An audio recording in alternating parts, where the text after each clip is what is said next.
Sa gitna ng masayang selebrasyon ng Chinese New Year, isang kondominium ang nasunog sa Binondo sa Maynila. Sa kasamaang palad, 2 kasambahay na mahimbing na natutulog noon ang hindi na nakalabas ng buhay. Nakatutok si Jomer Apresto. Ilang oras matapos ang salubong sa Chinese New Year, nasunog ang bahagi ng isang condominium sa Binondo, Maynila pasado 3:00 ng madaling araw kanina. Namatay ang 2 kasambahay sa isang kwarto na nasa ika-35 palapag. Ayon sa may-ari na yung lalaki, nakalabas siya nung magkaroon ng usok ng mga sunog.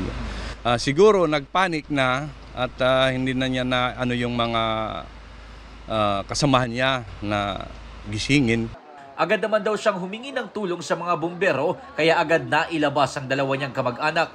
Pero sa kasamaang palad, hindi na nasagip pa ang mga biktima na nasa loob ng maid's quarter. Ayon naman sa ilang nakatira sa gusali, kasarapan ng kanilang tulog na maganap ang sunog.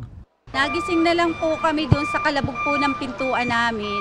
Nung pagbukas namin ng pinto, as in yung usok, nandun na talaga sa hallway. Kaya kami na-alarma din kami, tumakbo na rin kami palabas.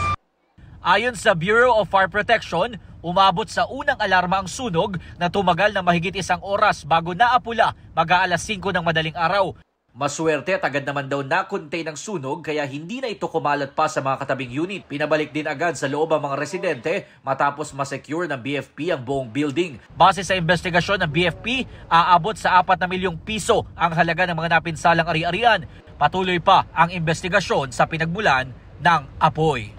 Para sa GMA Integrated News, Jomer Apresto, nakatutok 24 oras.